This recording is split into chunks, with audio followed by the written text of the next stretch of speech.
I'm Shelley Johnson, CPA, owner of Allman Johnson Company, Business and Tax Advisors. I am going to use a script today because I want to stay on point, so my apologies if I do not have good eye contact. Late yesterday, which was Tuesday, April 21st, Senate signed round 2 of the Paycheck Protection Program. The additional funding is the PPP part of the CARES Act. This round will be the 4th stimulus package passed by the government in the recent weeks. It's currently approved by the Senate, which means it's in the House, waiting for voting, and if nothing is changed or modified, then it will probably be on the President's desk within days. What does that mean?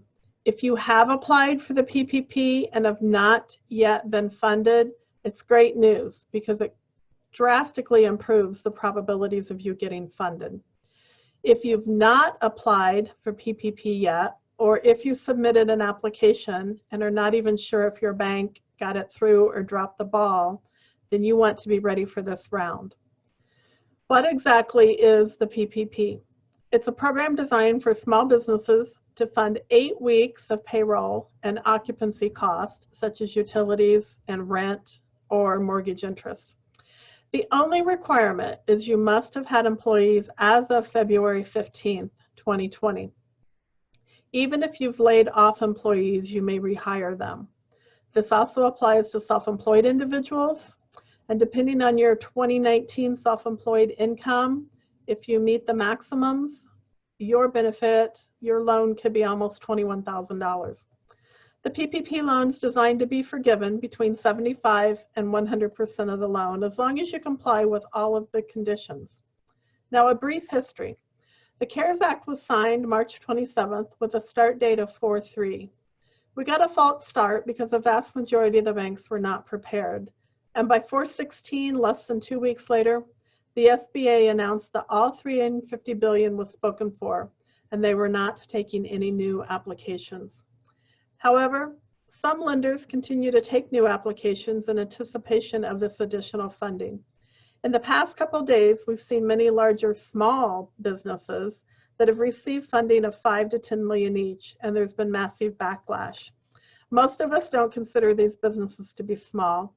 However, there were rules in the program that allowed them to have these type of loans as long as the 500 employee head count was less than 500 in each of their locations.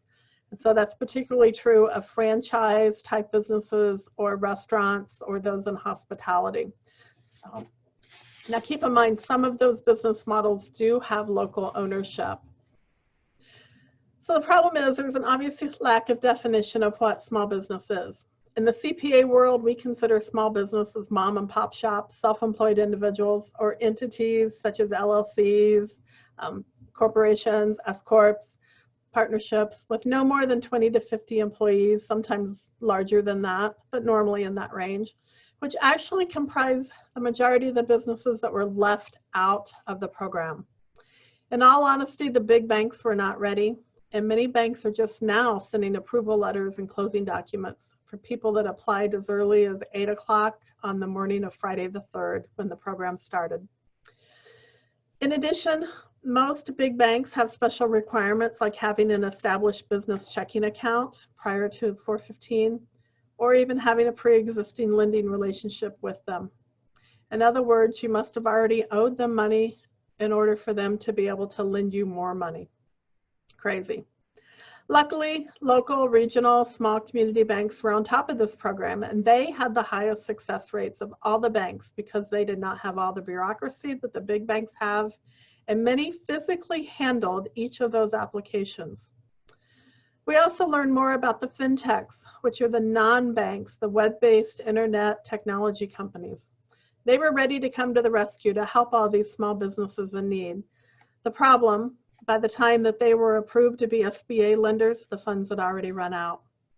A nice aspect of the fintechs like Cabbage, PayPal, Square, Bluevine, Lindio, Fundera, just to name a few, is that they don't have the bureaucracy that the big banks have.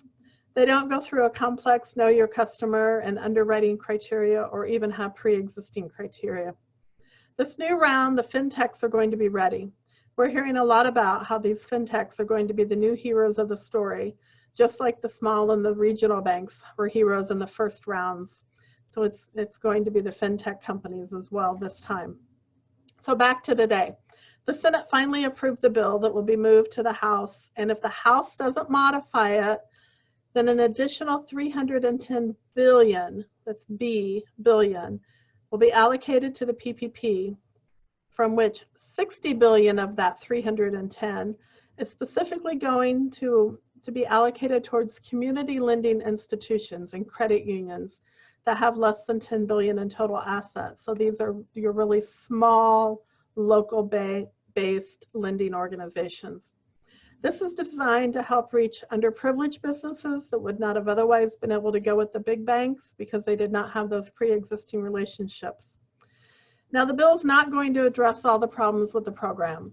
Problems like the small micro businesses that are not receiving funds, all of the confusing parts, and the special circumstantial parts of the program.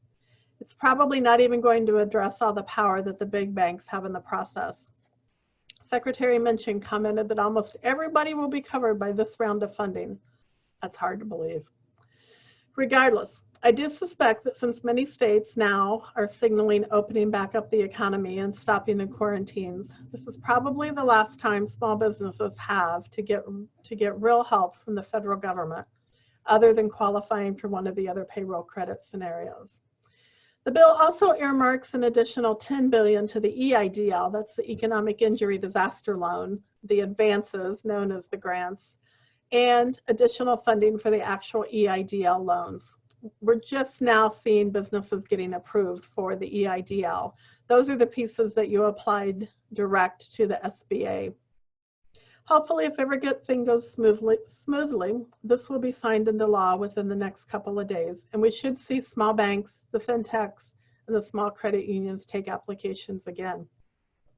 If you receive PPP funds and want to track and maximize your forgiveness, contact us for our Focus on Forgiveness program. We'll guide you through the critical 8 weeks following funding.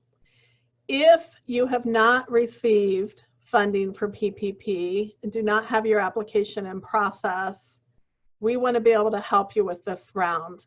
There are a lot of small micro businesses needing help, and this time is very, very sensitive.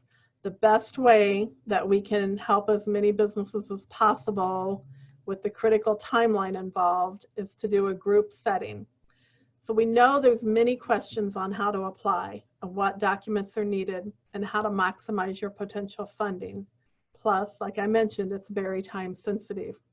The best way to guide as many owners and self-employed individuals as possible through this stressful process is via an interactive group webinar on Friday afternoon, April 24th.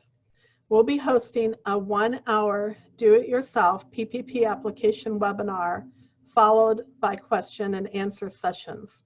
The cost of this is a one-time $79 investment. We'll cover items such as filling out the application section by section, finding your necessary supporting documentation, and do a brief overview of what to do once you are funded. So if you're ready to work on your application to be in this next round of funding, click on our webinar registration button and we'll be glad to walk you through that process. Thank you.